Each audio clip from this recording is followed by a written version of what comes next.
Okay, so this is Girl from Ipanema. We're going to do it in the key of F, which is admittedly not the same key that is typically done in, but you're just going to have to live with it because I like it in the key of F.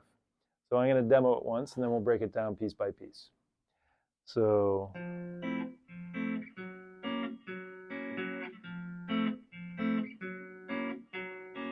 tall and tan and young and lovely, the girl from Ipanema goes walking, and when she passes, each one she passes goes ah. When she walks, it's like a samba that moves so cool and sways so gentle that when she passes, each one she passes goes ah. Oh, but I watch her so sadly. How can I tell her I love her? Yes, I would give my heart gladly. But each day when she walks to the sea, she looks straight ahead, not at me. Tall and tan and young and lovely, the girl from Ipanema goes walking, and when she passes, I smile, but she doesn't see. She just doesn't see. She doesn't see me. Okay, so there's a lot here. We're going to start with an F major 7th, which is your index finger on the 2nd string of the 1st fret, your middle finger on the 3rd string of the 2nd fret, and your ring finger on the 4th string of the 3rd fret. And I'm just playing with my thumb and these 3 fingers. And I'm playing this kind of traditional bossa nova kind of style and rhythm.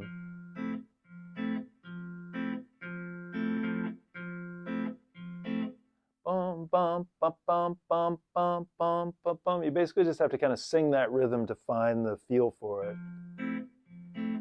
But you're anchoring yourself always with your thumb on the bass note.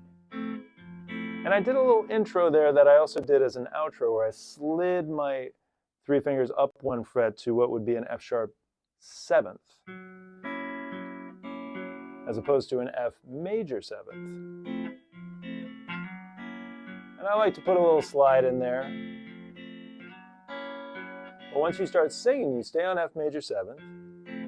And then you slide up. And I like to keep my middle finger down on the 3rd string so that I slide up to a G7. Now I've changed. I'm playing the 6th string with my thumb, and I'm playing the 4th, 3rd, and 2nd strings with these 3 fingers. Same rhythm. All right, so this is an E-shaped bar chord, but I took my pinky off, so now it's a G7th. Then I take my middle finger off, it turns it into a G minor 7th. Then I slide the whole thing down 1 fret, and it becomes an F sharp 7th. So I put my middle finger back down, and then back to F major 7th.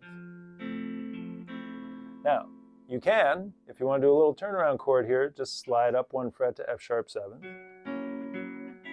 But if you want to get a little fancy, you can play an F sharp 9th. Now this is a kind of a tricky chord. There's no root note in this chord, by the way. There's no F sharp. All I'm playing is the middle 4 strings, and I'm holding down the 5th string on the 1st fret with my index finger, the 3rd string on the 1st fret with my middle finger. My ring finger holds down the 4th string on the 2nd fret, and my pinky holds down the 2nd string on the 2nd fret.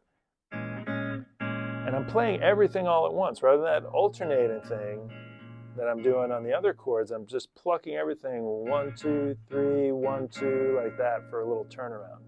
Easy way to think about this chord, because this is kind of a freaky chord, is if you just think of a D chord, and you move it back 1 fret, and you go up 2 strings, then just put your pinky down on the 2nd string of the 2nd fret, and you have this very freaky F sharp 9th.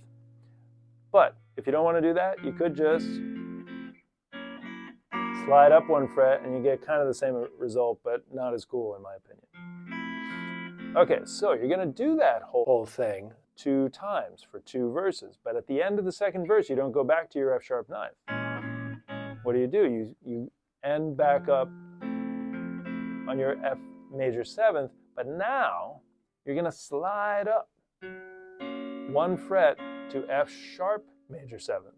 But before we get into that, let's back up a little bit and just talk about the timing of the verse chords. So it's 1, 2, 3, 4 beats for F major seventh. 1, 2, 3, 4 beats for G7. 1, 2 for G minor seventh. 1, 2 for F sharp seventh, and then back to F major seventh for 2, and then a quick little turnaround, bum, bum, bum, to either your F sharp ninth or your F sharp seventh. So, just wanted to make sure that was clear, but now, the bridge, buckle up because there's a lot of chords, this is an F sharp major seventh. It's a little staircase shape. Essentially, your first finger's on the first string of the first fret, your second finger's on the second string of the second fret, your third finger's on the third string of the third fret, and your pinky is, you guessed it, on the fourth string of the fourth fret. Oh, but I watch her so. And on the word sadly, you're going to go to this chord. This is B ninth. Sadly. So B ninth, excuse me, starts with your ring finger on the first, second, and third strings of the second fret.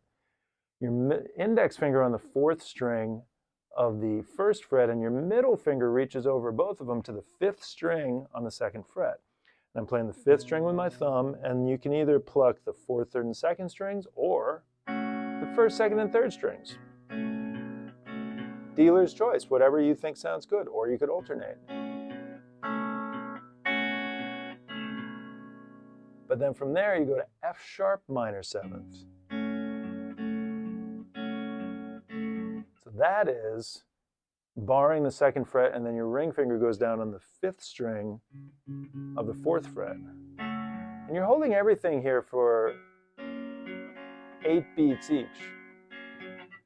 3, 4, 5, 6, really 4 beats, I would think of it. Like 1, 2, 3, 4, 1, 2, 3, 4, and then F sharp minor seventh. 1, 2, 3, 4, and then D ninth, which is the same fret we did for B ninth, or same shape we did for B ninth, but now I'm up on the fifth fret. But we're just getting started, because now you're going to go to G minor seventh, which is the same shape we did for F sharp minor seventh, but we're 1 fret higher. We're on the third fret. And that's for 4 beats. And then E flat ninth, which again is the same shape you did for B ninth and D ninth, but now you're on the 6th fret for 4 beats. Now, there's 4 more chords, but don't worry, they're 4 chords, but there's only 2 shapes at work.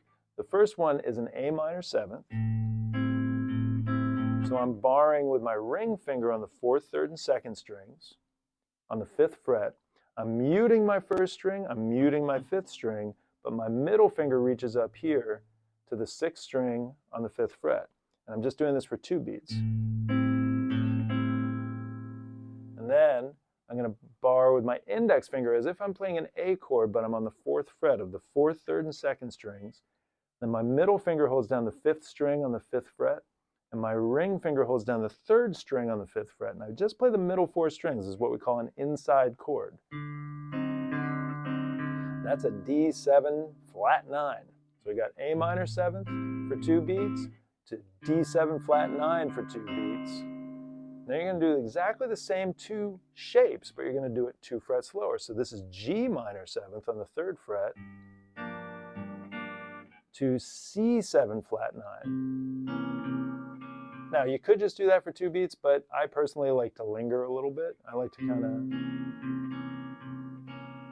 get into my bossa nova vibes a little bit before I go back to the final verse, which is the same thing we did for the verses before, but it's going to end a little differently.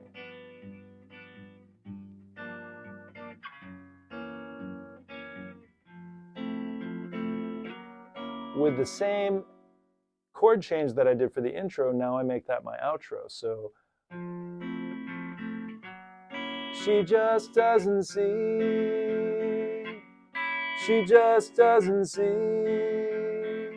No, she doesn't see me. Whew, that was a lot.